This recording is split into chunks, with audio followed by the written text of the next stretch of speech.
Today we're going to talk about trip to Thailand, travel scams, and tips to be aware of. Number one, when you go shopping in Bangkok, local markets, and you approach them and you see an item that you want to look at, maybe a possibility is to buy, uh, you ask for the price. And say you're going to buy a shirt, and it's a shirt of maybe a team back here in the United States, and they're carrying it over there, and you think you're going to get a good deal. Well, they might tell you 1,000 baht. Well, that could be very, very expensive. So you look at them and say, hey, now come on, give me a better price. They might look at you and say, okay, yeah, for you, I give you better price because I like you. They come back and say 750 baht. And then you're still looking at it and say, wow, man, that's the best you can do. And they'll go, okay, for you only right now, I sell to you 400 baht. So there's one scam there. You want to pay attention to what you're buying and what you're wanting to pay for. You definitely want to negotiate a little bit. They may get a little bit upset, and if they do, you just walk away, and I guarantee you walk further down in the market, and you'll probably find that same shirt for less than what you're getting ready to pay for. So always be aware of what you're buying. Sometimes the best place to go is to the shopping malls, and then the price is legit. It's not marked up. So that's number one. Number two, always respect the king in Thailand. I cannot express enough how much love that they have for their king, and would do so. Uh, you know, uh, they they really love their king, and they show a lot of respect towards their king and the family. And if you don't show no respect to the king and you're talking bad about the king and stuff, you might be able to find yourself in jail. And that would be bad. Some of the jails that I've heard people being in there and how they've been treated. So you definitely, my advice would be is not to say anything. Don't even bring up the subject about the king. Just leave it alone and talk about something else. Number three, when you're going to travel and you're wanting to use a means of travel, there's taxis, there's tuk-tuks, there's motorbikes, there's a sky train. There's many ways of getting around, especially around Bangkok and some of the other major uh, provinces there, which I look at them as cities, the provinces in cities. Pattaya, Jamatan, uh, you can go farther north of Sukhothai, Chiang Mai. They all have the same means, basically, of getting around. If you get in and you want to use a taxi, have them put the meter on. You'll get a better deal having the meter than if you would if the driver told you, okay, I could take you here for 100 baht. Well, it might only cost you maybe 55 baht or 60 baht versus the price that he gave you. Motorbikes, they're cheaper, always cheaper. But if you feel like Evil Knievel on the Los Angeles freeway, uh, be all means, jump on it, ride like the wind. Uh, but for what I've seen, I've not been on one. But what I've seen in my eyes when I was over in Thailand, I wouldn't want to be on one, especially around Bangkok when the traffic's so bad. So, just word of warning there. But they are better priced. The SkyTrain, if you're able to get to that, you can get to just about any place major in Bangkok. Where to stay?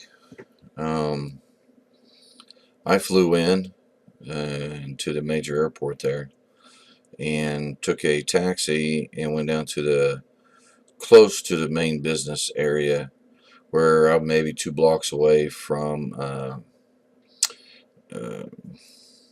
Nana Plaza, and it was just walking distance. And it was actually a nice motel, and the price wasn't really as bad as I thought. And the breakfast, most of your places, you can look when you go online. They give you an option if you want your breakfast included when you go to schedule and make arrangements to have you have your motel. So all the places that I went, I always included breakfast. It really wasn't that much more to do that than it was if you didn't and it went down there and wanted to pay for your breakfast. So I would definitely try to get around the business districts, especially if you're wanting the nightlife and everything is so close.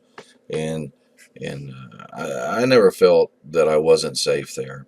I felt like I was safe, that I never had a problem. And then me and my girlfriend, we walked out at nighttime and went over to Nana Plaza and all around there. And not one time did I feel threatened uh, and not feeling safe.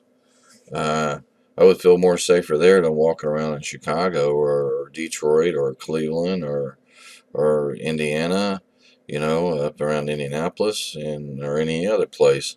I felt more safer there than I probably would there walking around at nighttime. So it's not really a bad place. It's a beautiful place, and enough said on that. Another thing, you definitely do not want to take drugs in Thailand. If you want to find yourself in a heap of trouble, you take drugs, you will find yourself in a lot of trouble. And what I've been reading about their prisons there and stuff, there was an English guy there, and he said it was the worst conditions that he ever seen that anybody could ever live in. It was in Thailand prison, and he was from England. And I kept on watching it, and he said it was people that was dying around him. The the germs, the bacteria, the cleanliness, and everything. It's not something you want to do, man. Do not mess with the drugs, and definitely do not go there and doing the cocaine and the crank or whatever else you feel like you need to be doing and stuff. Just remember, you were pre-warned about this. Thailand does not mess around when it comes to drugs. Um, the You'll get thrown in jail, and then being an outsider, you'll definitely they're going to make an example out of you. So stay far away. Stay far away. Somebody approaches you and, hey, you want to buy something? You just keep on trucking. Say no, thank you very much, and just keep on trucking.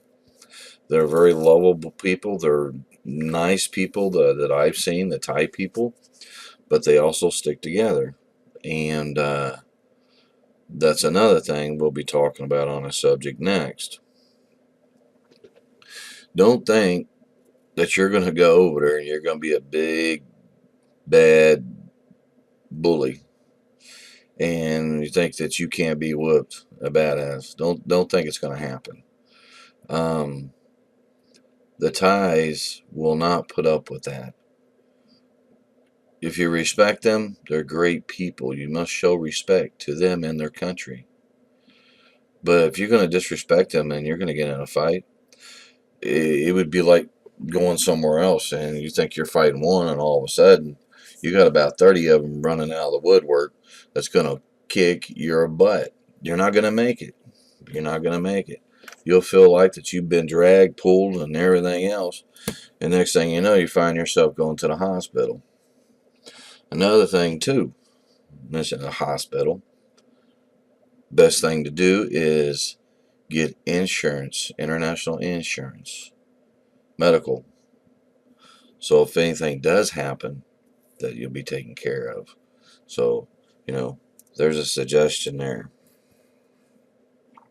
The nightlife. The nightlife is great. Uh, it's the lights, the entertainment.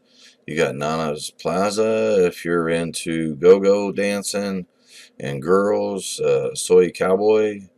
There's many different attractions there for any type that you're wanting. So, but once again, don't go there acting all crazy and stuff. Show a little respect, even though it's a go-go place.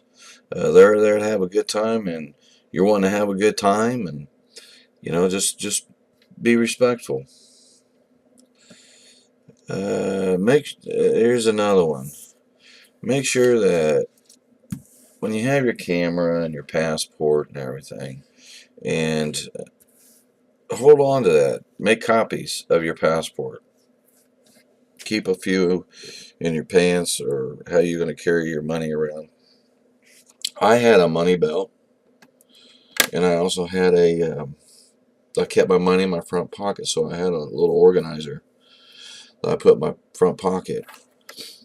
And I always had my hotel, I always checked to make sure the motel had a safe box in there.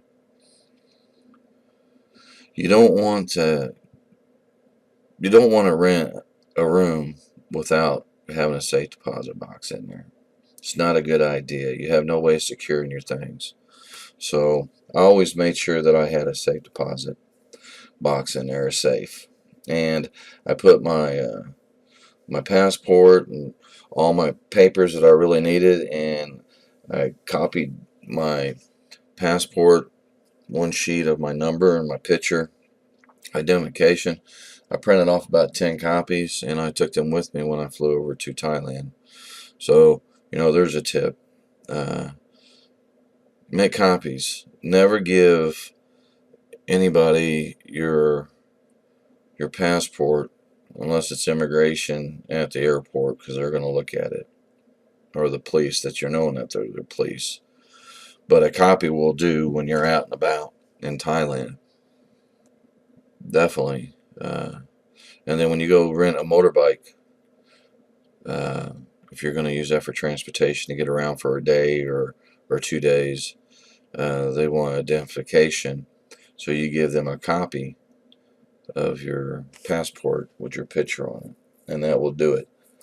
Do not get caught driving without an international driver's license. There will be a fine.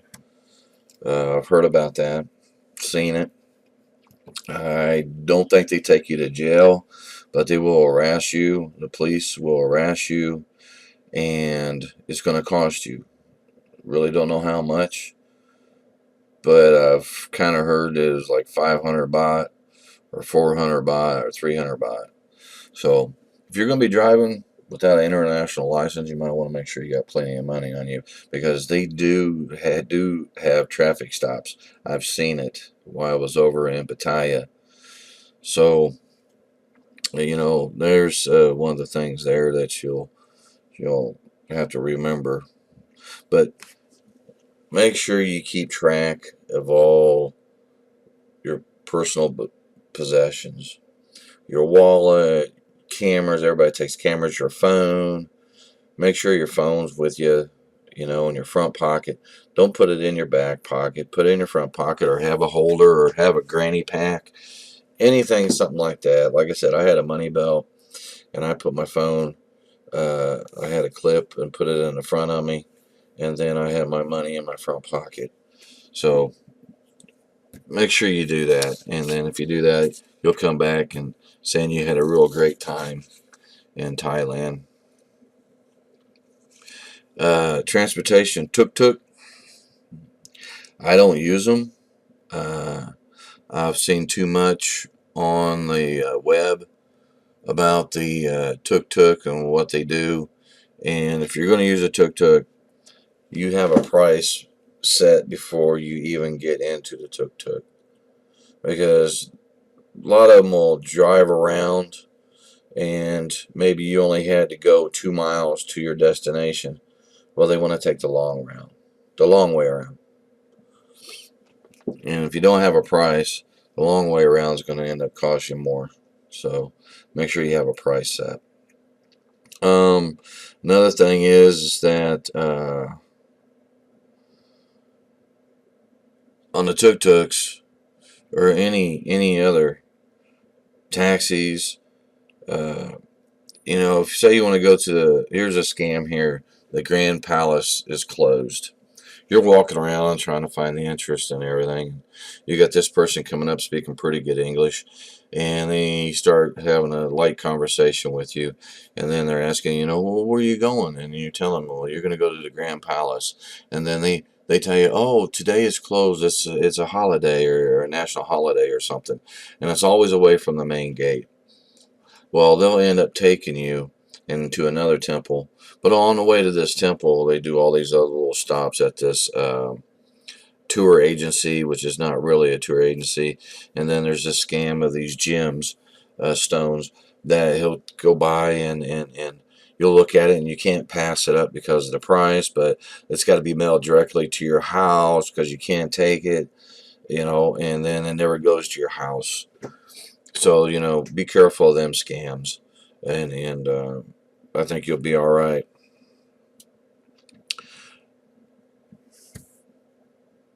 The nightlife is drinking, partying, and pretty much all above. A lot of clubs, a lot of different places don't close down. Some close at 2:30. Some don't close until 4 or 5 o'clock in the morning. And be careful. There's what we call hookers. They're called freelancers. And just have precaution with them. Use precaution. Also, there's lady boys. Yeah, that's a funny subject there. But anyways, you cannot hardly tell the lady boys away from the actual women unless you actually really start looking towards the face with the Adam's apple and certain features. Most of your the actual Thai ladies are not very tall ladies at all, but most of the freelancers, a lot of them's Thai, but you have lady boys that are more taller than the average Thai lady. So, just be careful. If you're into that, that's fine. No problem. They're beautiful. Beautiful lady boys. But I'm not into that. But if you're into that, they're there. And each their own. But, just be careful. And use precaution. It's just like anywhere else in the world. So, if you found this helpful, hit the like, subscribe to my channel. I'll be trying to bring at least, more videos to you of my travel to Thailand and different places in the world and even in the United States. So, have a good day.